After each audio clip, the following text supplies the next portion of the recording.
Vivemos bem, até hoje ele que me colocou no movimento sindical, ele que me levou, sabe? Eu não gostava do sindicato, eu odiava o sindicato. Por quê? Porque eu era despolitizado. Sabe que ser despolitizado é moda, né? Ser ignorante é moda no governo Bolsonaro. Quanto mais ignorante, mais moda. Melhor.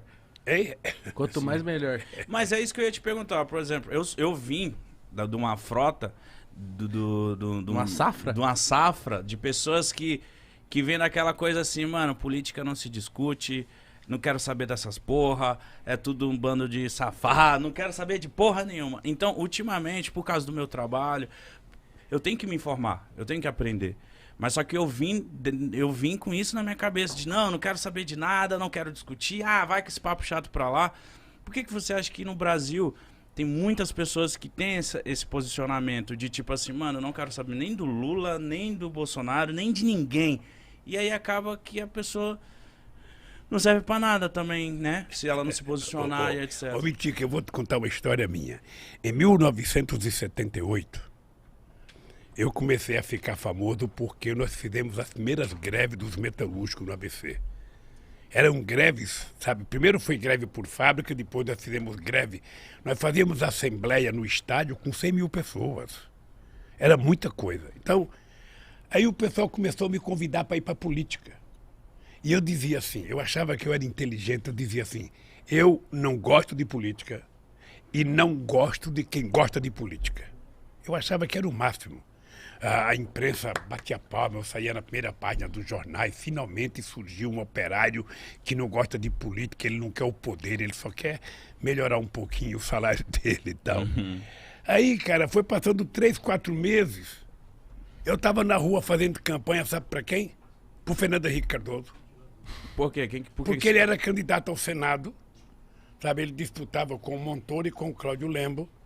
E ele tinha votado do exílio, era uma figura interessante, porque era mais jovem, porque era um cara mais à esquerda, sabe? Mais à esquerda, mas depois ficou mais à direita e tal. Mas eu tinha uma boa relação com ele, e não foi ele que pediu para mim, não. Fui eu que fui pedir para ele para apoiá-lo. Eu e muitos sindicalistas. Aí depois eu descobri que se a gente não cria um partido político, a gente estava ferrado. Porque você nunca pode esperar que alguém faça por você aquilo que você mesmo tem que fazer. Então você fica esperando que o Congresso Nacional aprove as coisas boas para o país. Você já parou para analisar quem é que está no Congresso Nacional? Você já viu o prontuário de cada um? Você já viu a ficha de cada um? Você já viu a origem de cada um? Se você não vê isso, você não vai saber votar.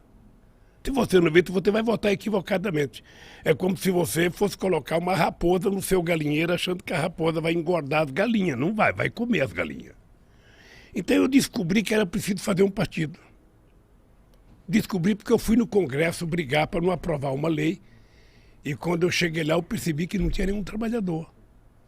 Aí então eu comecei a fazer política, sabe? Eu fui gostando da política, e eu achei que era o caminho. Se você está descontente com alguma coisa, é através da política que você vai mudar.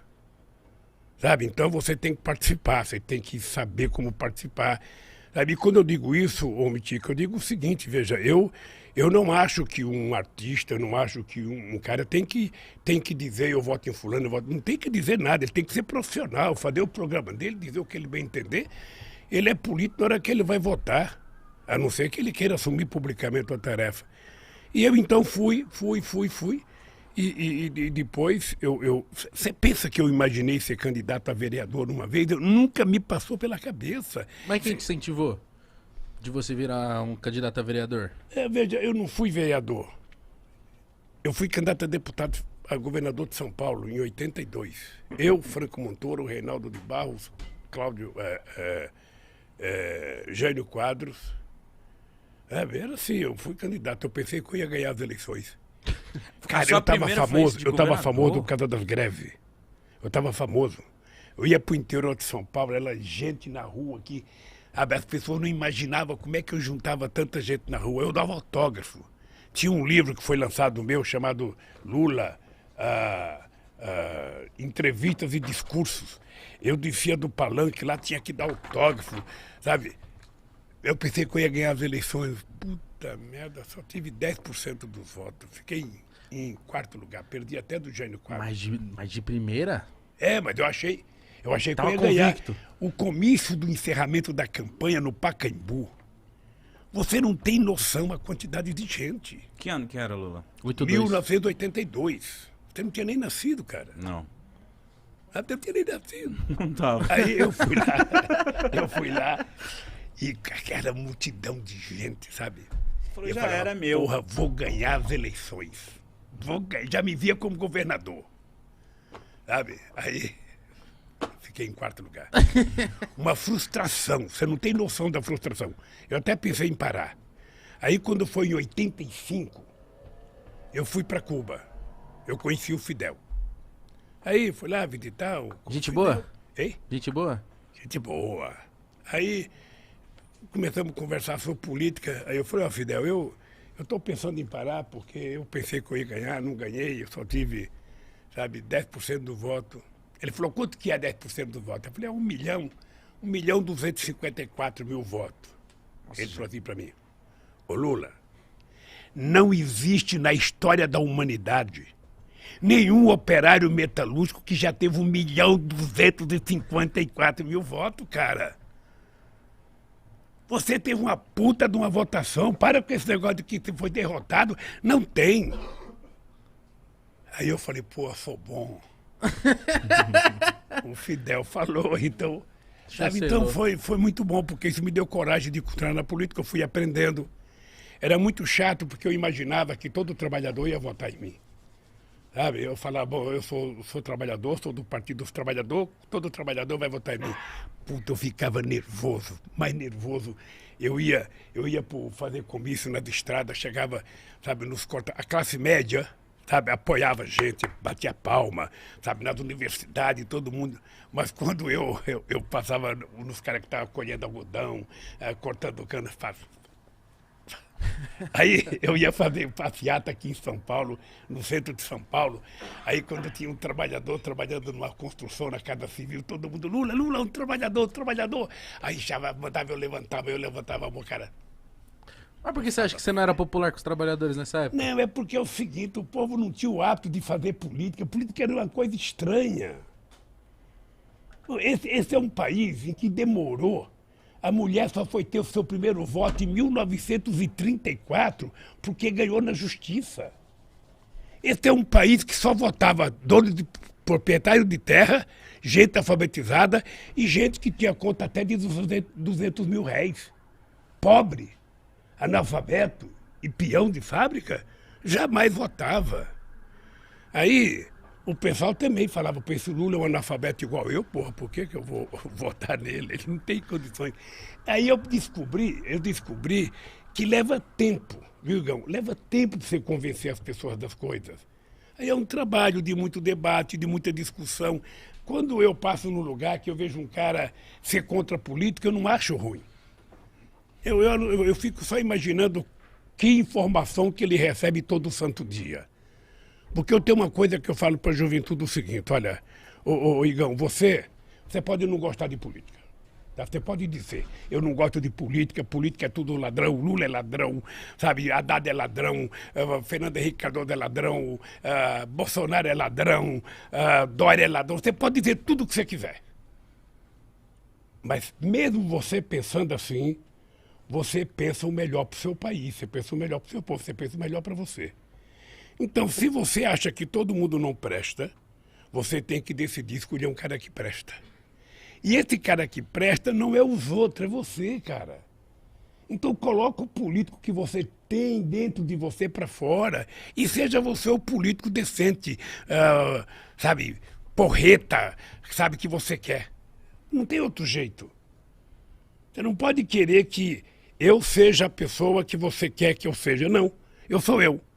Agora, se você quer um cara top, aí é você, Mitico, é você, Igão. É assim que se faz as coisas. A política no Brasil não dá certo porque as pessoas não têm compromissos ideológicos. As pessoas são eleitas porque são eleitas. Mas eu acho, por exemplo, se eu me candidatar, vou falar, rapaziada, a gente fez uma fama bacana aqui com o Podpah, a galera já me conhece um pouco. Vou falar, galera, ano que vem eu quero virar deputado, sei lá. a galera já vai me olhar com outro olhar, sabia, Lula? Vai falar assim, ih, mano, então ele criou Se o misturou. Podpah só pra ganhar voto, esse filho da puta. Já vai me olhar com Não, outro esse olhar, cara entendeu? que pensa assim, é verdade, ele vai pensar assim. E é normal que ele pense assim. Porque a vida inteira na política se tirou proveito da inocência do povo. Sim. Eu morava na vila, quando eu fui morar no Parque Bristo, chegava em época da eleição e morava numa... Se você for na ribanceira que eu morava, você nem sai hoje se chover. Eu morava numa ribanceira que quando eu saía para trabalhar, eu colocava galocha. Você não sabe o que é galocha? Galocha é uma bota As de borracha. Eu colocava aquilo para poder atravessar no barro, chegava na padaria, tirava minha galocha, embrulhava no jornal, colocava embaixo do braço, ia trabalhar, na fábrica lavava, quando eu voltava, chegava na padaria, colocava a galocha. Eu morava num lugar desgraçado, cara. Quando eu chegava na época da eleição, aí aparecia lá, os caras colocavam poste na rua, sabe? Jogando poste, ia jogando guia, ia jogando sarjeta, vai melhorar a rua. Aí o povo votava naquele palhaço lá. Aí quando passavam as eleições, passava um caminhão recolhendo as guias, recolhendo os postes. Então o povo está acostumado a isso. Então é normal. Mas você tem que convencer as pessoas por que você quer ser deputado. O que você pretende fazer lá. Faça um programa e apresente para o povo. Eu quero ser deputado porque eu quero fazer isso, isso, isso e isso. Se eu não cumprir, eu desisto. Faça uma coisa séria que você vai ver como é fácil fazer. Sabe, agora você pega um cara de televisão, o cara fica falando bobagem o dia inteiro na televisão, faz bobagem, bobagem, bobagem, e fala, você é candidato. Aqui em São Paulo nós temos alguns que vocês conhecem. Eu não vou falar o nome porque eu não quero falar o nome de ninguém. Mas aqui vocês conhecem muitos em São Paulo.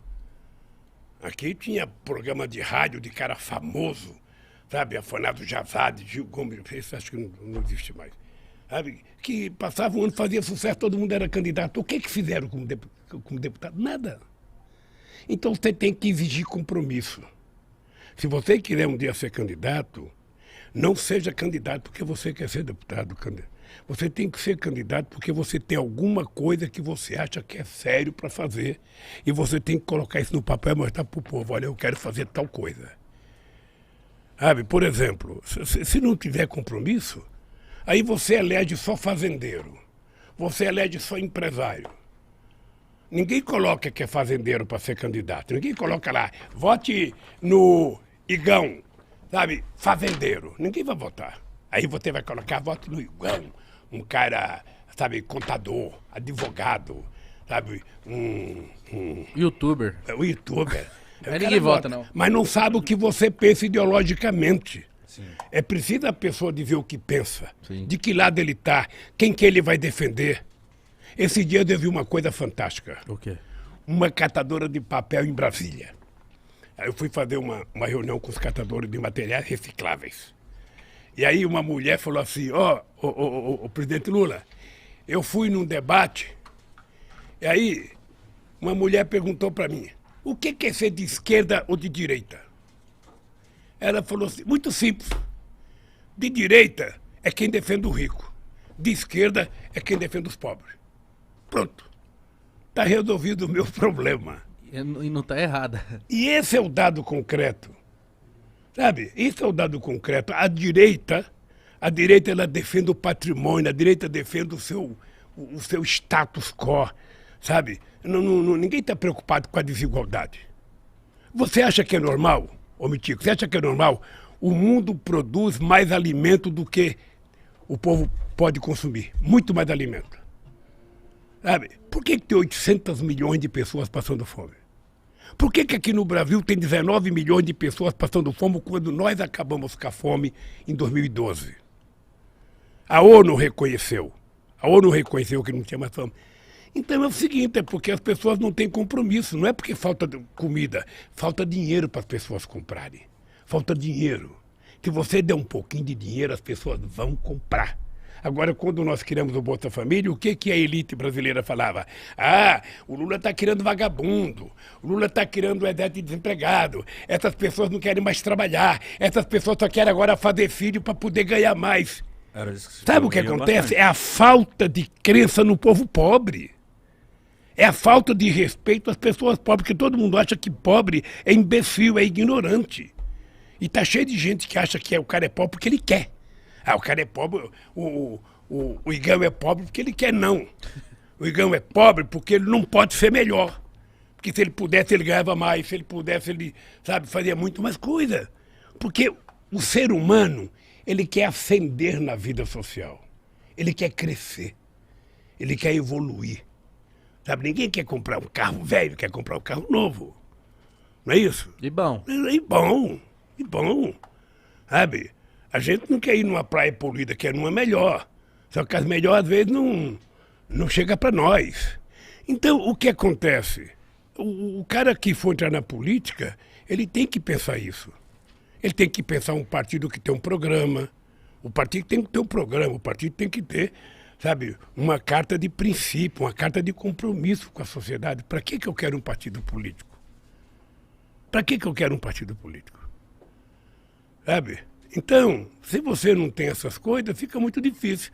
Mas eu não acho que o povo está totalmente errado quando ele tem raiva da política. É porque ele não tem informação, ele assiste a Rede Globo, sabe? Ele assiste a Rede Globo, ele vê aqueles repórteres falar mal da política o tempo inteiro. Sabe? Então eles ficam pensando, ele vê esse radialista que só fala de crime, crime, crime, crime, crime, ou seja, parece que está incentivando o crime. Sabe? Ser candidato, ele não tem noção. Então nós é que temos que dar noção, nós é que temos que trabalhar a formação política, nós é que temos que fazer com que as pessoas conheçam, sabe, a realidade desse país. Discutir economia, discutir, eu acho interessante. Quanto mais politizado você for, mais porreta você será. Pode ficar certo. Eu sei. Quanto mais politizado você for. Você não precisa nem dizer se você tem partido, se você... o que você pensa ideologicamente. É o teu comportamento. É a tua mensagem que vale. Sabe? Então, meu caro, vocês chegaram onde chegaram porque vocês tomaram uma decisão. Para quem que a gente quer falar? Desde o começo. Para quem que a gente quer falar? Qual é o nosso público? Eu não quero falar para o Jardim Europa. Eu não quero falar para o pessoal do Morumbi, não. Eu quero falar para o povo brasileiro. E onde é que está esse povo? Na periferia. Na periferia.